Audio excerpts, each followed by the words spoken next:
maka sebetulnya kita bolehlah menyambut Nataru 2025 ini dengan rasa lebih aman, rasa lebih tenang, karena kalaupun toh dulu pernah ada pengalaman kecolongan bom meletus di di malam pergantian, di malam Natal, peristiwa itu lama, dan mudah-mudahan ke depan kita tidak kecolongan.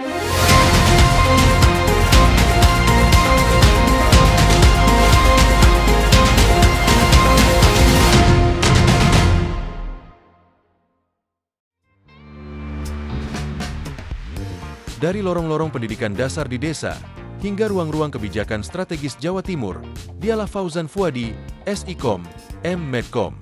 Lahir dan tumbuh besar di lingkungan yang syarat nilai keislaman dan perjuangan, Fauzan mengawali langkah pendidikannya di Mihidayatul Wadhon, lalu melanjutkan ke MTS dan SMU As-Sa'adah Bunga. Semangat belajar dan berdedikasi mengantarnya menempuh pendidikan tinggi di Universitas Muhammadiyah Malang, hingga meraih gelar magister di bidang media dan komunikasi dari Universitas Airlangga Surabaya. Dalam dunia organisasi, Fauzan telah menapaki tangga-tangga kepemimpinan sejak muda. Ia pernah menjadi ketua rayon hingga ketua koordinator cabang PMI Jawa Timur, dan kini terus mengabdi sebagai wakil ketua PWIK PMI Jatim. Di berbagai organisasi kepemudaan, ia aktif sebagai Dewan Pembina, baik di Garda Bangsa maupun Gemasaba Jawa Timur. Tak hanya itu, semangat juangnya juga tergambar dalam dunia politik. Di tubuh Partai Kebangkitan Bangsa atau PKB, Fauzan pernah menjabat sebagai Wakil Sekretaris dan Bendahara DPW PKB Jawa Timur, hingga memimpin fraksi PKB di DPRD Jawa Timur. Kiprahnya di legislatif pun tidak main-main. Ia pernah dipercaya sebagai Wakil Ketua Sementara DPRD Jatim, Wakil Ketua Komisi C, hingga Ketua Tim Pemenangan Cagup-Cawagup Jawa Timur. Kini, ia terus mengabdi sebagai anggota Komisi A dan Ketua Fraksi PKB DPRD Jawa Timur. Di luar dunia politik, Fauzan juga seorang entrepreneur yang visioner. Ia adalah Komisaris Utama PT Love Berkah Haramain, serta founder Love Catri Gresik. Fauzan Fuadi adalah gambaran sosok pemimpin muda yang tumbuh dari akar rumput, melesat dengan tekad, dan terus bergerak untuk perubahan yang lebih baik. Fauzan Fuadi, pemimpin muda untuk Jawa Timur yang maju, mandiri, dan berkeadaban. Hai pembaca Harian Surya Tribun Jatim Network, berjumpa lagi dengan saya Dianus Adi. Hari ini kita berjumpa lagi di acara Gebrakan Wakil Rakyat Podcast bersama DPRD Provinsi Jawa Timur. Hari ini kita akan membahas soal Natal dan Tahun Baru yang waktunya sudah semakin dekat. Nah, jadi teman-teman, perayaan Natal dan Tahun Baru ini selalu menjadi momentum dan yang penting bagi masyarakat. Nah, karena biasanya mobilitas warga akan meningkat tajam dan aktivitas mudik, wisata itu pasti akan sangat ramai. Tentu banyak potensi-potensi dari kerawanan dari kemacetan, keamanan gitu. Atau mungkin kecelakaan juga mungkin terjadi saat Natal dan Tahun Baru. Dan Jawa Timur sebagai pusat di Pulau Jawa ini akan menjadi destinasi yang akan menjadi destinasi wisata yang sangat besar. Dan banyak tantangan soal Natal dan Tahun Baru. Oke, tidak perlu berlama-lama, bersama saya sudah ada Fauzan Fuadi, SIKOM, M.Mediacom. Jadi beliau adalah anggota Komisi A DPRD Jawa Timur. Assalamualaikum Gus Fauzan. Waalaikumsalam warahmatullahi wabarakatuh, Mas Andri. Sehat ya? Sehat nih Gus. Gus, ini Gus, kita akan berbincang soal Natal dan Tahun Baru nih Gus, di Jawa Timur Gus. Jadi ya rasanya ini sudah semakin dekat Gus. Persiapan warga masyarakat Jawa Timur juga udah mulai mempersiapkan Tahun Baru. Di mal-mal kayaknya sudah mulai ada diskon-diskonnya Gus. Mulai perang diskon ya? Mulai perang diskon Gus, termasuk diskon wisata nih Gus. Nah Gus, bagaimana Gus ini melihat kesiapannya Jawa Timur nih Gus untuk Natal dan Tahun Baru Gus? Ya, saya lihat upaya mempersiapkan diri menyongsong Natal dan Tahun Baru di Jawa Timur relatif telah dilaksanakan dengan baik, koordinasi lintas sektor, para pihak stakeholder yang terlibat untuk upaya ketertiban, untuk upaya mengisi perayaan Nataru Ya. di Jawa Timur itu dengan kondusif, dengan kegiatan-kegiatan positif itu saya lihat sudah mulai dipersiapkan dengan baik oleh pemerintah Provinsi Jawa Timur, tentu saja dengan melibatkan pemerintah kota kabupaten di wilayah Provinsi Jawa Timur, karena ini kan tidak mungkin hanya semata-mata menjadi domainnya pemerintah provinsi. Nanti pemerintah provinsi dengan kepolisian, dengan jajaran struktur di Muspida, pimpinan di level provinsi, semua juga dilibatkan agar seperti tahun-tahun yang sudah berlalu, perayaan di Provinsi Jawa Timur berjalan kondusif seperti yang kita tentunya harapkan bersama-sama. Ya. Ada peristiwa-peristiwa yang tidak diharapkan pada momentum-momentum perayaan, atau bukan perayaan lah ya, momentum menyongsong Nataru pada tahun-tahun sebelumnya, itu sekiranya bisa menjadi pelajaran agar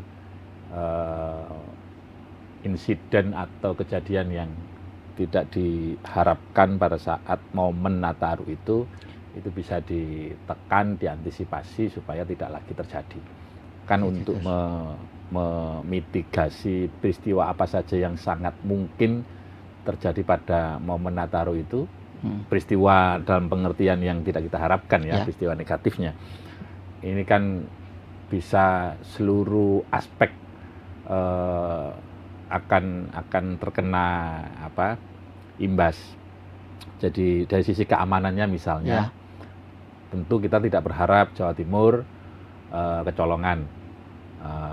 Ada sensitivitas yang harus kita antisipasi dengan baik, karena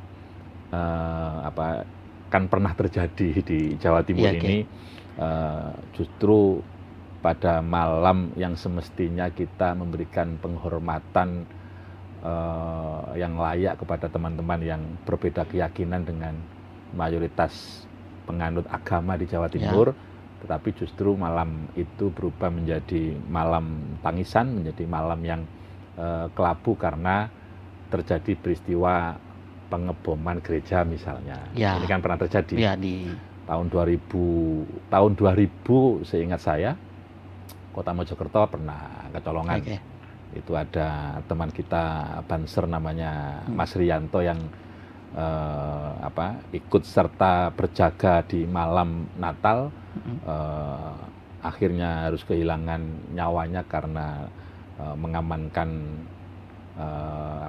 pengamanan Natal mengamankan Natal. Jadi waktu itu ada tas yang dicurigai itu adalah bom, dan ternyata betul itu bom. Mas Rianto itu yang akhirnya menjadi korban karena dia kebetulan yang ada di dekat tas itu. Pada satu sisi ya tentu solidaritas antara kelompok agama sangat dibutuhkan, sangat diharapkan, dengan harapan bisa menekan sekecil mungkin peristiwa-peristiwa teror atau sejenisnya dari sisi keamanan. Dari sisi ketertiban tentu saja mungkin orang berspekulasi ini hanya murni tugasnya pihak kepolisian. Padahal menurut saya kalau ada kesadaran kolektif dari warga, silakan merayakan momentum Nataru atau Tahun Baru itu sesuai dengan perencanaan, mau liburan keluarga, mau merayakannya malam pergantian Tahun Baru itu misalnya kemana dan seterusnya. Tetapi kalau kesadaran kolektif itu tumbuh di masyarakat untuk ketertiban, misalnya brong-brongan, masyarakat sadar bahwa itu ada pihak-pihak yang katakanlah dirugikan akibat kebisingannya misalnya, lalu warga tanpa harus tindakan preventif dari pihak kepolisian, mereka merayakan Tahun Baru tanpa brong-brongan, kan itu juga sangat membantu tugas-tugas dari teman-teman kepolisian. Iya.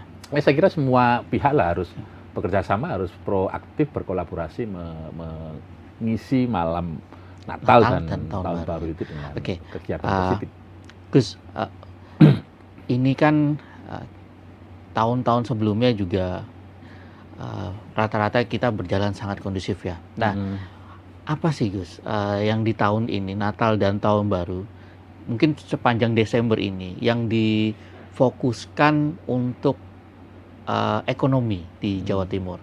Apakah liburannya atau wisatanya? Liburan ini bisa jadi ke mall, kemana gitu, atau mungkin ada aspek lain yang mungkin mau dikenalkan gitu Gus ke masyarakat. Saya kira kalau tahun ini ya semestinya seperti pengalaman tahun baru 2009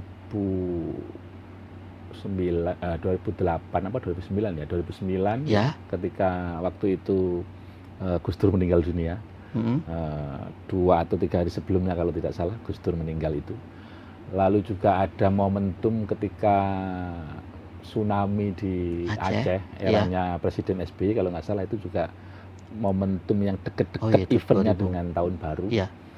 Lalu yang sekarang ini 2025 kan juga ada duka nasional lah ya, banjir dengan korban yang banyak juga di Aceh dan Sumatera.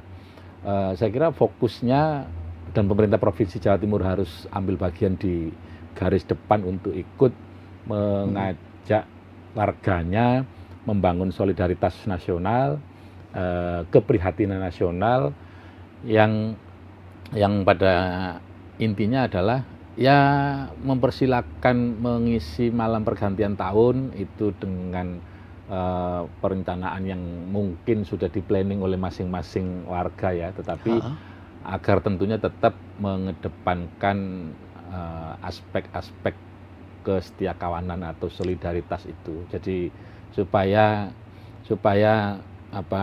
semangat persaudaraannya, persatuan dan kesatuannya sebagai sesama anak bangsa, sementara di lain tempat ada sedang mengalami musibah, sementara di sini meskipun nun jauh di sana peristiwa musibahnya, lalu di sini tanda kutip foya-foya mengisi malam tahun baruan itu dengan hal-hal yang alih-alih jauh dari manfaat tapi justru tindakan-tindakan sia-sia. Jadi kalau saya simpulkan ini lebih ke simpatinya atau empatinya masyarakat perlu ditunjukkan ya. Menurut saya itu kan daripada berkegiatan di malam tahun baru itu hanya membuang-buang uang misalnya gitu ya. Alangkah lebih baiknya misalnya dibuat gerakan solidaritas solidaritas untuk membantu kesetiakawanan sosial itu ya. Ya. Apa istilah volunteerism itu. Yang kemudian kan itu lebih berguna, lebih bernilai rasanya ketimbang menggunakannya untuk urusan-urusan yang semestinya masih bisa ditahan kok. Misalnya pemerintah umpama kok masih punya program, pemerintah tidak hanya provinsi ya, umpama kok masih punya program merayakan malam tahun baru itu dengan kegiatan-kegiatan hore-hore yang membuang-buang uang, menurut saya kok kenapa itu tidak misalnya uang dipergunakan untuk urusan lainnya yang justru lebih bisa membantu sesama gitu loh maksudnya. Jadi itu kan pasti dalam jumlah potensi yang kalau dikumpulkan itu pasti dalam jumlah besar itu pasti. Tetapi berarti potensi untuk ada acara kumpul-kumpul ini di Jawa Timur kan pasti ada ya. Iya pasti ada. Berarti kan itu agar diubah menjadi sesuatu yang bermanfaat dan bisa membantu masyarakat. Karena mungkin kalau sudah itu program pemerintah itu mungkin agak susah administrasinya karena ini ada APBD sudah melalui proses jangka panjang. Tetapi kan inovasi atau modifikasi atas acara itu yang barangkali perlu digagas ya. Malam konser menyambut tahun baru misalnya. Yang tadinya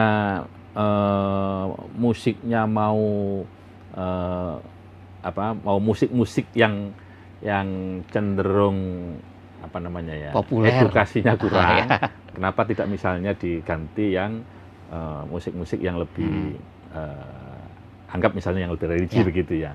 Lalu selipkan pesan-pesan charity di situ misalnya. Itu kan tentu saja para pengambil kebijakan ini yang bisa menyuarakan, mengopinikan, dan kami di DPR pasti akan sangat support atas gagasan-gagasan charity, gagasan seperti itu, karena ya memang bangsa kita ini sedang membutuhkan itu di hari-hari ini. Oke Gus, tadi sudah ekonomi, keamanan, nah sekarang soal transportasi nih Gus. Ini bukan biasanya, tapi kebanyakan posisi Natal dan Tahun Baru itu kan kayak Lebaran Gus. Perusahaan berburu-buru mengirimkan paketnya. Nah ini apakah Jawa Timur itu sudah membaca potensi akan terjadi kecrowdedan lalu lintas jelang akhir tahun baru ini Gus? Ya husnudon saja saya kira ya pasti sudah dipersiapkan lah, sudah dikalkulasi dengan baik apa yang harus dilakukan oleh mereka para pengambil kebijakan ini untuk bisa memanfaatkan momentum Nataru ini sebagai potensi ekonomi yang dari orang Jawa Timur untuk orang Jawa Timur yang memanfaatkan, yang merasakan. Dari sisi transportasi misalnya, ya tentu harus kita kampanyekan terus-menerus pemanfaatan moda-moda transportasi publik yang itu menjadi otoritasnya provinsi ya, miliknya Provinsi Jawa Timur. Kita punya Trans ya, Transjatim. Misalnya Transjatim itu kan di sejumlah kota besar sudah ada. Tidak hanya itu membantu dari sisi mengurangi kekreditannya, tetapi juga itu kan asas pemanfaatan itu bisa dimanfaatkan oleh warga Jawa Timur yang mana notabene program itu kan juga oleh APBD Jawa Timur. Jadi betul-betul pemanfaatan ini tidak salah kamar gitu loh. Karena kendaraan jalan ini mau bawa orang 10, mau bawa orang penuh kapasitasnya, ini kan tetap operasionalnya sama. Sehingga pemanfaatan atas itu misalnya dilakukan oleh pemerintah Provinsi Jawa Timur, saya kira kok pemerintah Provinsi Jawa Timur secara ekonomi, hitung-hitungan ekonomi pasti akan juga mendapat manfaat. Lalu kampanye wisata misalnya ya, pariwisata kebudayaan di Provinsi Jawa Timur. Ini kan juga pasti akan membantu teman-teman kabupaten kota ketika daerah mereka dikunjungi oleh wisatawan antar daerah, antar provinsi. Itu kan saya kira sangat menghasilkan. Kita punya Bromo misalnya, kita punya banyak tempat-tempat wisata menarik di Jawa Timur. Belum lagi wisata-wisata religi yang di situ, yakinlah bahwa di situ ada perputaran. Kita punya ada perputaran ekonomi, uang kan. Ada 5, sekarang orang bahkan menambah 1 ke Jombang karena ada makam Gus Dur ya. Jadi 5 itu di Tuban ada Sunan Bonang, di Lamongan ada Sunan Derajat, di Gresik ada Syekh Maulana Malik Ibrahim, ada Sunan Giri, di Surabaya ada Ampel. Ini bayangkan kalau malam tahun baru itu kegiatan warga, ada juga keramaian di tempat-tempat wisata religi itu supaya tidak hanya numpuk di mall tadi katanya Mas Andri kan. Orang hanya sekedar berburu diskon, meskipun ini kayaknya orang ke mall kalau sekarang tahun baru meskipun diiming-imingi diskon banyak karena fenomena perdagangan online itu mungkin tidak sekredit dulu ya kalau dugaan saya, tetapi orang kalau berlibur keluar kota itu kan pasti akan keluar. Dia nginep di hotel, dia akan keluar kemana ya, makan, kulineran, kemudian ke mall. Ini saya kira juga sekali lagi perputaran ekonomi di situ. Betapa setiap kunjungan wisatawan yang datang ke Jawa Timur, mereka akan membantu okupansi hotel, membantu juga keberlangsungan nasib teman-teman yang bekerja di sektor itu, termasuk juga tentu ada pajak daerah yang masuk dari tingginya okupansi ke Jawa Timur. Jadi momentum Nataru ini saya kira tetap bagaimanapun harus dibaca sebagai sebuah kesempatan potensial untuk menambah nilai lebih bagi Jawa Timur, supaya tidak kosong perayaan Nataru ini, tidak kosong dari sisi makna dan nilai-nilai yang mau kita ambil. Ya. Tapi betul-betul ada manfaatnya, ada nilai-nilainya, ada nuansa edukasinya, ada kekhidmatannya, supaya tidak hure-hure seperti supaya ada empatinya juga ya, yang selama ini ada. Termasuk yang juga menurut saya perlu dilakukan sosialisasi berupa langkah-langkah edukasi yang masif kepada sekolah-sekolah ya, kepada kalau sekolah-sekolah, kemudian kepada paguyuban wali muridnya misalnya.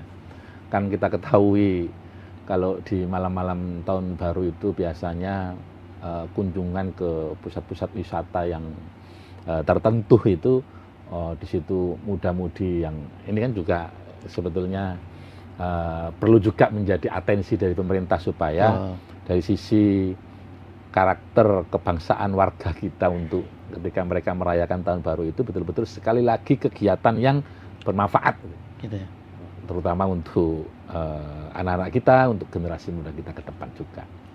Oke, Gus, ini juga ya Gus, yang mungkin perlu dicermati. Ini kan Desember, beberapa hari ini juga di bulan Desember, cuaca ekstrim. Iya betul ya. Mungkin perlu juga disampaikan supaya teman-teman masyarakat tadi menggelar acaranya supaya bisa bermanfaat lagi, termasuk juga memperhatikan keselamatannya nih Gus. Iya betul. Dan sekali lagi saya kira teman-teman di pemerintah provinsi pada saat melakukan koordinasi dengan teman-teman pemerintah kabupaten kota di Jawa Timur ini harus tetap mengingatkan kepada teman-teman kabupaten untuk melakukan mitigasi secermat mungkin untuk supaya kejadian musibah dari peristiwa alam itu bisa dilakukan antisipasi dininya. Kita kan nggak ngerti ini urusan alam ini kan ada sunatuwonya, tetapi ada kodaruwonya. Jadi tidak bisa kita semata-mata hanya menganggap itu takdir, tidak bisa juga kita mengabaikan aspek pemicu atas kenapa peristiwa bencana alam, kondisi lingkungan itu terjadi. Kalau antisipasi kita matang, cermat, walaupun musibah atau bencananya tidak bisa ditolak, tetapi kan resiko atas pengantisipasian atas resiko itu kan bisa kita lakukan dengan lebih baik.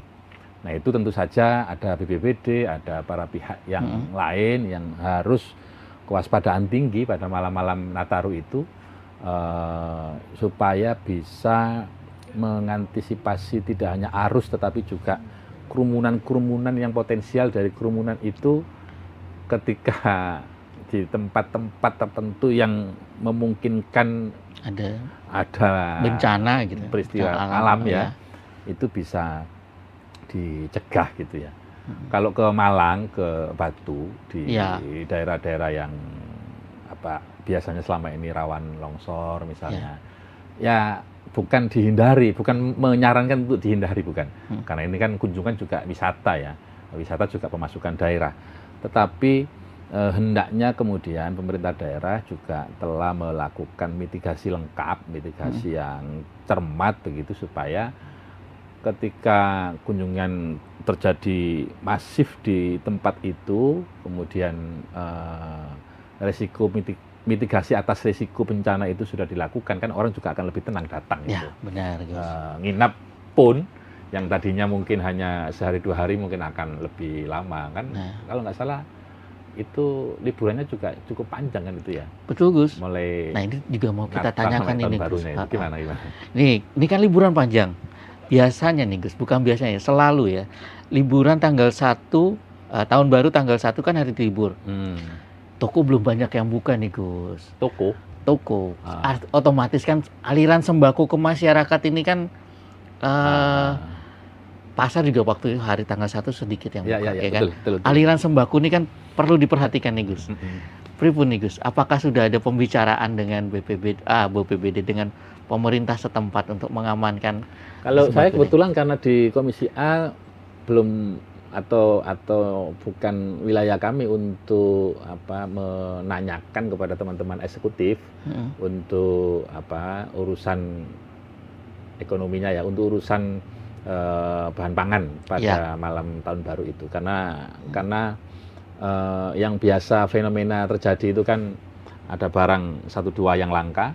Kalaupun toh ada barang 1-2 tadi itu mungkin harganya lumayan terkerek gitu ya. Lalu ditambah faktor beberapa toko atau pertokoan yang tidak menyediakan karena tutup, karena mungkin juga mau liburan gitu ya. Ya tentu pemerintah tidak boleh tinggal diam atas kemungkinan terjadinya peristiwa demikian.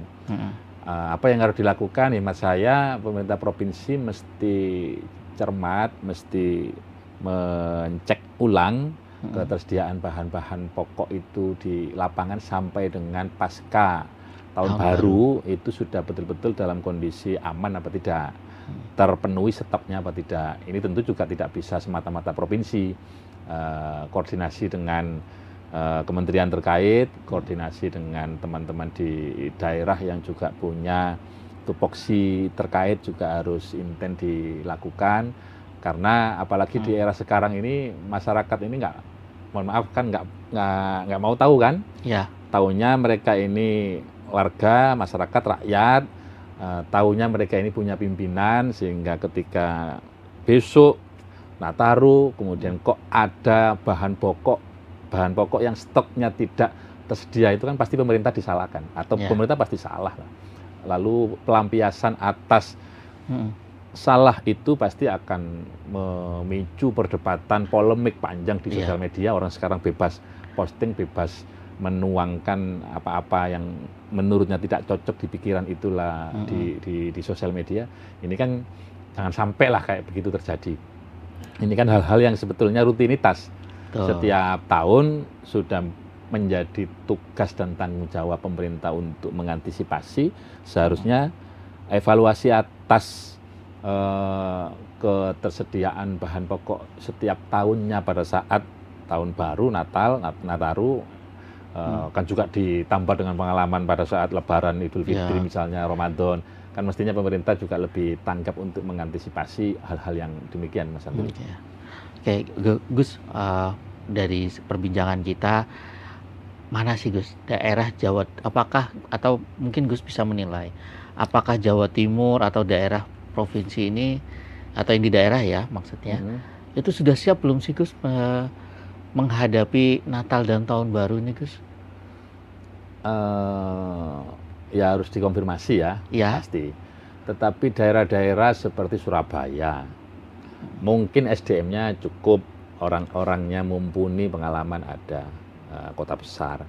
Tetapi saya yakin dalam setiap Nataru itu kunjungan ke Surabaya, kedatangan orang ke Surabaya, apalagi ketika malam tahun barunya, daerah-daerah sekitar itu sangat mungkin Gresik, Bangkalan ya, Madura, Sidoarjo, Mojokerto mungkin akan datang ke Surabaya hanya sekedar ingin menikmati malam pergantian tahun. Mungkin Kota Malang juga sama.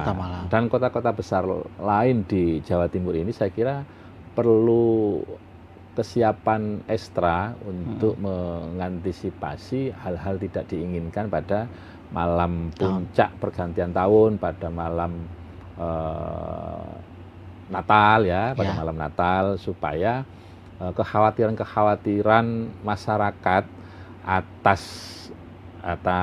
kejadian yang mereka tidak inginkan itu dapat dijawab oleh pemerintah dengan rasa nyaman, dengan program-program yang baik, dengan tindakan-tindakan yang nyata di masyarakat, yang mereka juga bisa menilai kan pastinya dari situ. Kalau menurut saya sih aman-aman aja sih selama ini. Bismillah, mudah-mudahan aman. Kita mencintai Jawa Timur ini, mencintai Indonesia ini tetap agar aman, agar selalu kondusif.